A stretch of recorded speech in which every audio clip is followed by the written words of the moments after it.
Good morning students. As in previous video, I continued the chapter Viking, which you have studied how the narrator means the writer of this lesson, Jerome K. Jerome, and his two friends, George and Harris, all these three were ready to go on a boat trip into a river. Now you have studied how Jerome K. Jerome wanted to pack the luggage, the belongings at first, and he packed a bag, and he was so forgetful that he did not remember whether he had packed his shoes, boot, his toothbrush, soap, etc. So he packed and opened it again and again, and at last he packed a bag. Then he sat and gave the chance to his friends George and Harris to pack the luggage, and there were hampers to be packed, big baskets to be packed. Now today we will study how two friends of Jerome K. Jerome, Harris and George, how they had packed the hampers and what mistakes they had done. You are going to study now. Now students, open your book, all of you. See at page number 85, paragraph number 2nd exercise. Now see.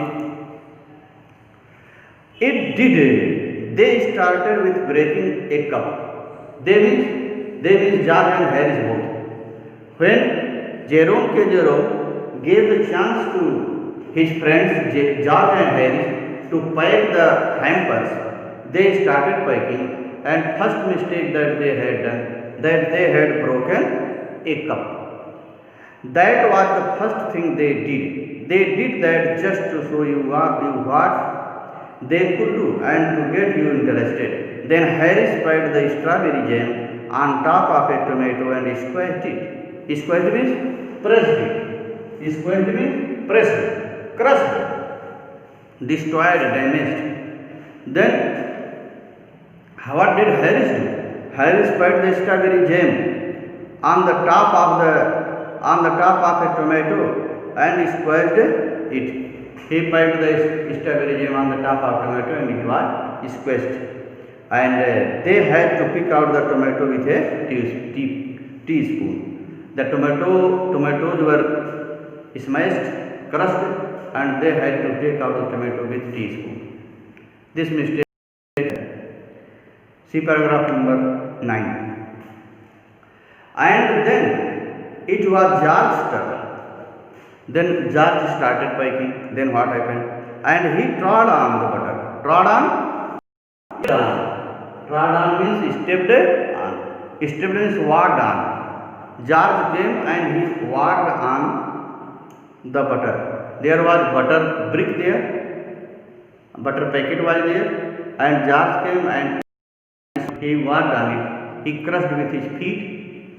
I did not say anything, but I came over and sat on the edge of the table and watched them. But the narrator Jerome K. Jerome was sitting there on the edge of the table, but he did not say anything. He was only looking at them how they were packing. It irritated them more than anything I could have said. I felt that it made them nervous and excited, and they stepped on things and put things and then could not find them when they wanted them, and they packed the pies at the bottom and put heavy things on top and smeared the pie in. Now students, Harris and George both were not expert in packing, and they were packing and they had forgotten to pack it properly, and whatever things they were keeping their bag, they were searching it again and again, and they put the heavy things, they put the pie, a type of dish on the bottom, and the heavy things they had put on it on the top in that hamper, so the pie was smashed. They upset salt over everything. Upset means overturn. Upset means overturn. They overturned the salt over all the materials that were kept there inside. And for the butter, I never saw two men do more with one and worth of butter. Paise type of currency, just like 1 paise of butter in my whole life than they did. After George had got it off his slipper, they tried to put it in a kettle. It would not go in, and what was it would not come out. They did scrape. Scrape means pull. Scrape means pull. They pulled it out at last and put it down on a chair, and Harris sat on it and it stuck to him, and they went looking for it all over the room. As you have studied that George came for packing and he crushed the butter brick and it was smashed, and his slipper now was also his slipper was also stuck to the butter brick. And anyhow, then the butter brick he had taken and put on the table, and before that they were keeping the butter brick into the kettle, but it did not go inside and it did not go outside, but it stuck there in the middle. But anyhow, they pulled it and they kept it on the chair, and Harris sat on it, and the butter brick stuck to his body when he was sitting on the chair, and they were searching for it in the room. I will take my oath, I put it down on the chair, said George, staring at the empty seat.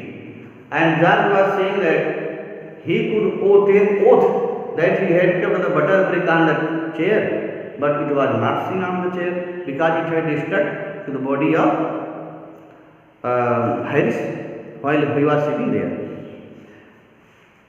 I saw you do it myself not a minute ago, said Harris. Then they started round the room again. Looking for it, and then they met again in the center and stared at one another. Most extraordinary thing I ever heard of, said George. Then George said it was very strange thing that they had missed that butter brick that they had kept on the chair, but it was not found there. Why? Here it is all the time, he exclaimed. Then George got round at the back of Harris and saw it. Then all of a sudden, George stood up and he found that the butter brick was stuck to the back side of Harris. Then he saw it. Why here it is all the time, he exclaimed indignantly. Indignantly means angrily. Indignantly means angrily. Then George angrily said that it was always sticking to your body. Where? Cried Harris, spinning around. Carey moved and asked, where it is? Stand still, can't you? Roared George, flying after him. Then George said, why don't you stand? I will show you. And they got it off, and they took it from its body that was sticking there, that it had stuck to his body, and packed it in the teapot. Then they packed the butter brick into teapot. Montmorency was in it at all. Montmorency was there. Montmorency was the name of the dog that they had. It was pet dog of narrator Montmorency. He was also sitting there all the time. Of course, Montmorency's ambition in life is to get in the way and be shown at. If he can be swarm up,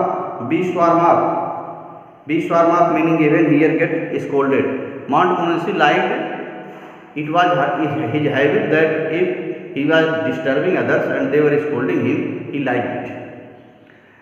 Anywhere, if he can squirm in anywhere, squirm means twist. SWIST.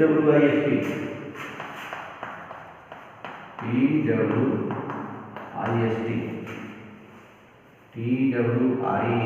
Twist. If he can squirm in everywhere, particularly is not wanted, and be a perfect nuisance and make people mad and have things thrown at his head, then he feels his day has not been wasted. It was the habit of Montmorency that he disturbed other people wherever he got a chance. He was entering there, and if people were throwing objects on him, he was feeling that day was not ruined, that day was not wasted. In this way, students, up to this part we have studied how, first of all, the narrator Jerome had packed a bag. Though many mistakes he had done, he was forgetful. He did not remember which things he had packed or which things he had not packed. After that, he had given chance to his two friends, George and Harris, to pack the hampers, and you have studied how George and Harris also committed mistakes while they were packing the luggage. They had put the heavy things on the top and light things on the bottom, and they smashed pie, and how George had crushed the butter brick, and how they were searching the butter brick into the room while it had stuck on the back side of his friend Harris. Now Montmorency was there also, looking at them while they were packing, and it was the habit of Montmorency that he liked when people threw the things for him and they were scolding him. Further, what happened, students, I will teach you next day. You have to write the difficult word meanings, and you have to revise the lesson up to this part. Thank you.